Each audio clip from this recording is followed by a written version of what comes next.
Hello नमस्कार दोस्तों, आप सभी का स्वागत है आपके अपने YouTube channel online GK free classes में। आज के इस वीडियो में हम दिल्ली पुलिस कांस्टेबल 2023 के एग्जाम के लिए जीके और जीएस के बहुत ही इंपॉर्टेंट क्वेश्चन लेकर आए हैं, जो आपके दिल्ली पुलिस कांस्टेबल 2023 के एग्जाम के लिए इंपॉर्टेंट रहेंगे। और इस वीडियो को आपको एंड तक देखना है, क्योंकि आज की इस वीडियो में जितने भी क्वेश्चन होंगे वो बहुत ही इंपॉर्टेंट क्वेश्चन होने वाले हैं। और ये हमारा जीके और जीएस का 10वां मॉडल पेपर होने वाला है। इससे पहले हम जीके जीएस के 9 मॉडल पेपर करवा चुके हैं, जिनको अभी तक आपने नहीं देखा है तो अलग से प्लेलिस्ट बनी हुई है, वहां से इन 9 मॉडल पेपरों को आप देख सकते हैं। और इस 10वें मॉडल को आपको कंप्लीट देखना है। और यदि आप चैनल से पहली बार जुड़े हो तो चैनल को कर लो सब्सक्राइब और बेल आइकन को प्रेस करना, ताकि आने वाली नई वीडियो का नोटिफिकेशन भी सबसे पहले आपको देखने को मिले। तो चलिए शुरू करते हैं हमारे इस दिल्ली पुलिस के 10वें मॉडल पेपर को बिना देरी के। पहला प्रश्न है आप सभी के सामने, केंद्रीय औषधि अनुसंधान संस्थान कहां पर स्थित है? इंपॉर्टेंट प्रश्न है ये। ऑप्शन ए है हरिद्वार में, ऑप्शन बी है देहरादून में, ऑप्शन सी है कानपुर में और ऑप्शन डी है लखनऊ में। तो इन चारों में से आपको करेक्ट आंसर बताना है कि केंद्रीय औषधि अनुसंधान संस्थान है कहां पर स्थित है। तो यहां पर देखो, इन चारों में से करेक्ट आंसर हो जाएगा सभी का ऑप्शन है डी, यानी कि केंद्रीय औषधि अनुसंधान संस्थान स्थित है लखनऊ के अंदर। तो करेक्ट आंसर हो जाएगा सभी का ऑप्शन है डी। तो चलिए अगला प्रश्न देखते हैं। दूसरा प्रश्न है आप सभी के सामने, अरुणाचल प्रदेश की स्थापना किस वर्ष हुई थी? ऑप्शन ए है 1930 में, ऑप्शन बी है 1987 में, ऑप्शन सी है 1961 में और ऑप्शन डी है 1956 में। तो इन चारों में से आपको करेक्ट आंसर बताना है कि अरुणाचल प्रदेश की स्थापना किस वर्ष हुई थी। तो यहाँ पर देखो, करेक्ट आंसर हो जाएगा सभी का ऑप्शन है बी, यानी कि अरुणाचल प्रदेश की स्थापना हुई थी 1987 में। तो करेक्ट आंसर हो जाएगा सभी का ऑप्शन है बी। तो चलिए अगला प्रश्न देखते हैं। तीसरा प्रश्न है आप सभी के सामने, अंतरराष्ट्रीय मुद्रा कोष की स्थापना कब हुई थी? इंपॉर्टेंट प्रश्न है ये, चाहे तो आप इस प्रश्न का स्क्रीनशॉट भी ले सकते हैं। यहाँ पर देखो, आपसे पूछा गया है कि अंतरराष्ट्रीय मुद्रा कोष की स्थापना कब हुई थी। इसके लिए आप सभी के सामने 4 ऑप्शन दिए गए हैं। ऑप्शन ए है 1945 में, ऑप्शन बी है 1925 में, ऑप्शन सी है 1967 में और ऑप्शन डी है 1951 में। तो इन चारों में से आपको करेक्ट आंसर बताना है, सभी को कमेंट सेक्शन के अंदर है, कि अंतरराष्ट्रीय मुद्रा कोष की स्थापना किस वर्ष हुई थी या कब हुई थी। तो यहाँ पर देखो, तीसरे के अंदर करेक्ट आंसर हो जाएगा सभी का ऑप्शन है ए, यानी कि अंतरराष्ट्रीय मुद्रा कोष की स्थापना हुई थी 1945 के अंदर। तो करेक्ट आंसर हो जाएगा सभी का ऑप्शन है ए। तो चलिए अगला प्रश्न देखते हैं। चौथा प्रश्न है आप सभी के सामने, बाबर द्वारा पानीपत युद्ध की सफलता का मुख्य कारण था? ऑप्शन ए है सैनिक, ऑप्शन बी है तीरंदाज, ऑप्शन सी है तोपखाना और ऑप्शन डी है घुड़सवार। तो इन चारों में से आपको करेक्ट आंसर बताना है सभी को, कि बाबर द्वारा पानीपत युद्ध की सफलता का मुख्य कारण क्या था। तो यहाँ पर देखो, करेक्ट आंसर हो जाएगा सभी का ऑप्शन है सी, यानी कि बाबर द्वारा पानीपत युद्ध की सफलता का मुख्य कारण था तोपखाना। तो करेक्ट आंसर हो जाएगा सभी का ऑप्शन है सी। तो चलिए अगला प्रश्न देखते हैं। पांचवा प्रश्न है आप सभी के सामने, राजस्व सुधारों को सर्वप्रथम किसने चलाया था? वेरी वेरी इंपॉर्टेंट प्रश्न है ये। ऑप्शन ए है बलबन ने, ऑप्शन बी है अलाउद्दीन खिलजी ने, ऑप्शन सी है इल्तुतमिश ने और ऑप्शन डी है मोहम्मद बिन तुगलक ने। तो इन चारों में से आपको करेक्ट आंसर बताना है कि राजस्व सुधारों को सर्वप्रथम किसने चलाया था। तो यहाँ पर देखो, सभी का करेक्ट आंसर हो जाएगा ऑप्शन है बी, यानी कि राजस्व सुधारों को सर्वप्रथम चलाया था अलाउद्दीन खिलजी ने। तो करेक्ट आंसर हो जाएगा सभी स्टूडेंट का ऑप्शन है बी। और यदि ये वीडियो आपको पसंद आ रही है तो एक बार इस वीडियो को जल्दी से लाइक कर दो। और चैनल पर यदि आप पहली बार जुड़े हो तो चैनल को कर लो सब्सक्राइब और बेल आइकन को प्रेस करना, ताकि आने वाली नई वीडियो का नोटिफिकेशन भी आपको सबसे पहले देखने को मिले। तो चलिए अगला प्रश्न देखते हैं। छठा प्रश्न है आप सभी के सामने, मरीन राष्ट्रीय पार्क किस राज्य में स्थित है? ऑप्शन ए है गुजरात में, ऑप्शन बी है हिमाचल प्रदेश में, ऑप्शन सी है जम्मू कश्मीर में और ऑप्शन डी है अंडमान निकोबार में। तो इन चारों में से आपको करेक्ट आंसर बताना है कि मरीन राष्ट्रीय पार्क किस राज्य में स्थित है। तो यहाँ पर देखो सभी का करेक्ट आंसर हो जाएगा ऑप्शन है ए, यानी कि जो मरीन राष्ट्रीय पार्क है ये गुजरात राज्य के अंदर है स्थित है। तो करेक्ट आंसर हो जाएगा सभी स्टूडेंट का ऑप्शन है ए। तो चलिए अगला प्रश्न देखते हैं। 7वां प्रश्न है आप सभी के सामने, वह कौन सा शासक है जो दासों का बहुत बड़ा शौकीन था। अच्छा प्रश्न है ये। ऑप्शन ए है कुतुबुद्दीन ऐबक, ऑप्शन बी है फिरोज शाह तुगलक, ऑप्शन सी है अलाउद्दीन खिलजी और ऑप्शन डी है सिकंदर लोदी। तो इन चारों में से आपको करेक्ट आंसर बताना है कि वह कौन सा शासक है जो दासों का बहुत बड़ा शौकीन था। तो यहाँ पर देखो करेक्ट आंसर हो जाएगा सभी का ऑप्शन है बी, यानी कि वह शासक था फिरोजा शाह तुगलक जो दासों का बहुत बड़ा शौकीन था। तो करेक्ट आंसर हो जाएगा सभी का ऑप्शन है बी। तो चलिए अगला प्रश्न देखते हैं। 8वां प्रश्न है आप सभी के सामने, महाराजा रणजीत सिंह तथा चार्ल्स मैटकॉर्प के बीच कौन सी संधि हुई थी। इंपॉर्टेंट प्रश्न है ये। ऑप्शन ए है अमृतसर की संधि, ऑप्शन बी है लाहौर संधि, ऑप्शन सी है इलाहाबाद संधि और ऑप्शन डी है पेशावर संधि। तो इन चारों में से आपको करेक्ट आंसर बताना है कि महाराजा रणजीत सिंह तथा चार्ल्स मैटकॉर्प के बीच कौन सी संधि हुई थी। तो यहाँ पर देखो सभी का करेक्ट आंसर हो जाएगा ऑप्शन है ए, यानी कि महाराजा रणजीत सिंह तथा चार्ल्स मैटकॉर्प के बीच संधि हुई थी अमृतसर की संधि। तो करेक्ट आंसर हो जाएगा सभी का ऑप्शन है ए। तो चलिए अगला प्रश्न देखते हैं। 9वां प्रश्न है आप सभी के सामने, प्रथम राष्ट्रीय ध्वज कब फहराया गया था। इंपॉर्टेंट प्रश्न है ये। ऑप्शन ए है 7 अगस्त 1906 को, ऑप्शन बी है 15 अगस्त 1906 को, ऑप्शन सी है 26 जनवरी 1926 को और ऑप्शन डी है 26 जनवरी 1908 को। तो इन चारों में से आपको करेक्ट आंसर बताना है कि प्रथम राष्ट्रीय ध्वज कब फहराया गया था। तो यहाँ पर देखो सभी का करेक्ट आंसर हो जाएगा ऑप्शन है ए, यानी कि प्रथम राष्ट्रीय ध्वज फहराया गया था 7 अगस्त 1906 को। तो करेक्ट आंसर हो जाएगा सभी का ऑप्शन है ए। तो चलिए अगला प्रश्न देखते हैं। 10वां प्रश्न है आप सभी के सामने, कोलकाता उच्च न्यायालय की स्थापना कब हुई थी। वेरी वेरी इंपॉर्टेंट प्रश्न है ये।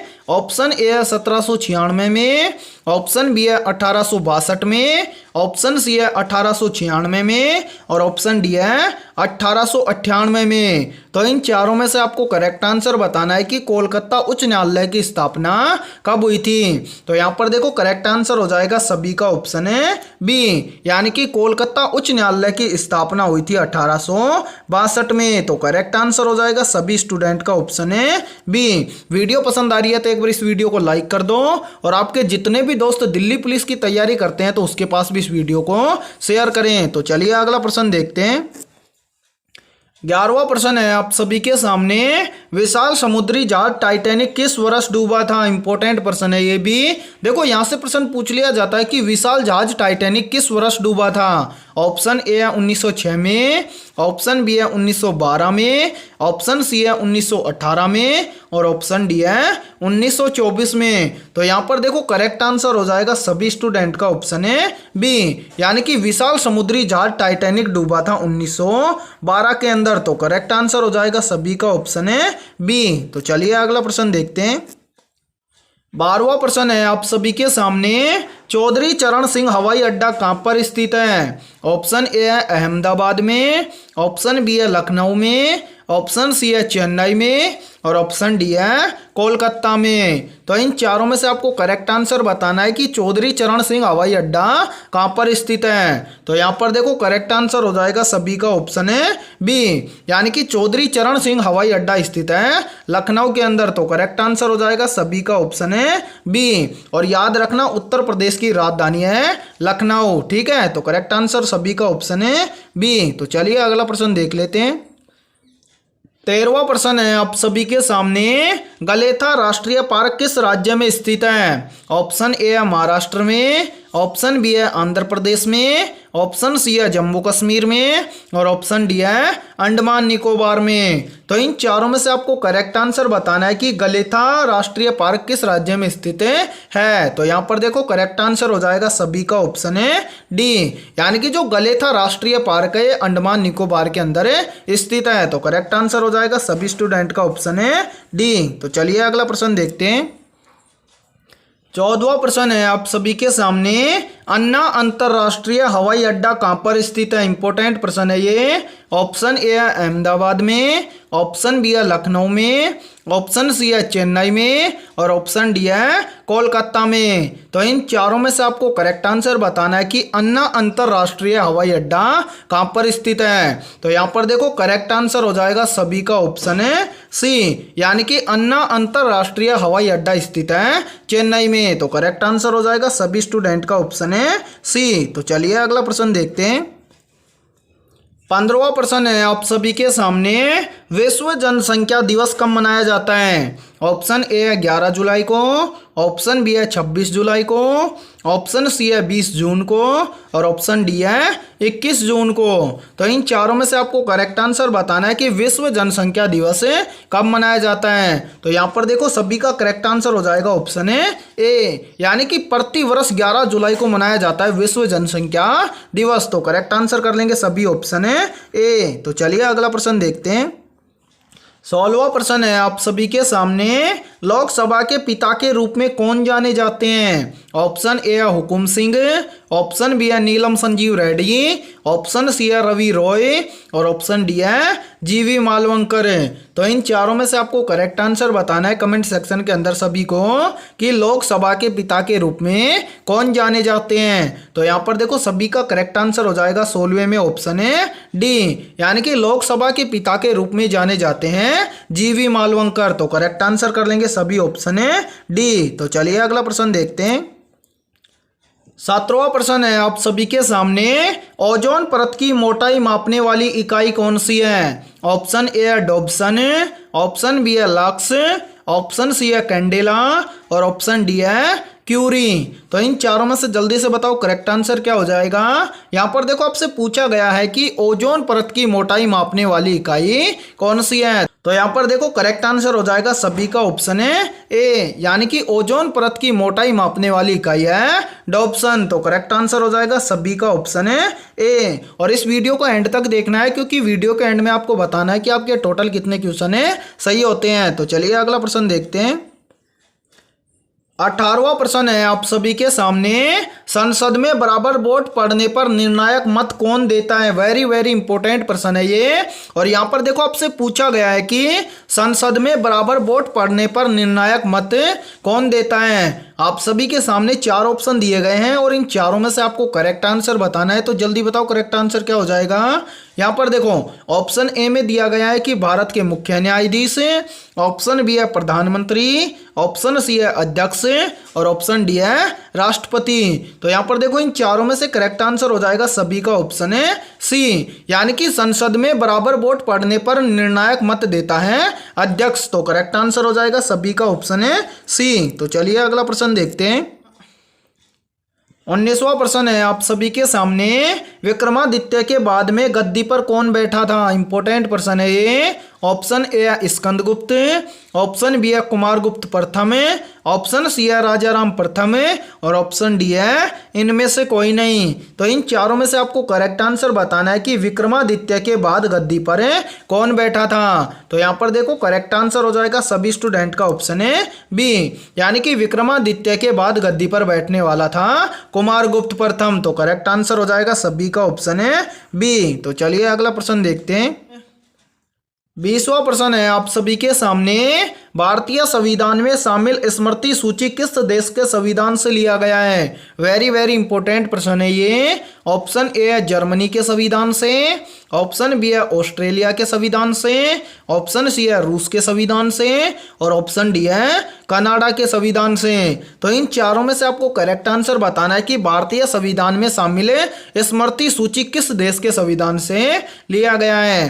तो यहाँ पर देखो करेक्ट आंसर हो जाएगा सभी का ऑप्शन है बी, यानी कि भारतीय संविधान में शामिल स्मृति सूची ये ऑस्ट्रेलिया के संविधान से लिया गया है। तो करेक्ट आंसर हो जाएगा सभी का ऑप्शन है बी। तो आज की इस वीडियो में इतना ही। वीडियो पसंद आई है तो इस वीडियो को जल्दी से लाइक कर दो, और चैनल पर यदि आप पहली बार जुड़े हो तो चैनल को कर लो सब्सक्राइब और बेल आइकन को प्रेस करना, ताकि आने वाली नई वीडियो का नोटिफिकेशन भी आपको सबसे पहले देखने को मिले। और आज की इस वीडियो में हम जीके और जीएस के 20% ही कवर कर पाए हैं। तो इन 20 में से आपके कितने क्वेश्चन सही हुए हैं सभी को कमेंट सेक्शन में बताना है। और जिस भी स्टूडेंट के 18+ क्वेश्चन सही हुए हैं उनकी तैयारी बेहतर है। और शाम को 3 बजे आपको कंप्यूटर की क्लास भी देखने को मिलेगी, तो इस क्लास से भी आप जरूर जुड़ें। तो फिर मिलते हैं जीके और जीएस के क्वेश्चनों के साथ सुबह 8 बजे।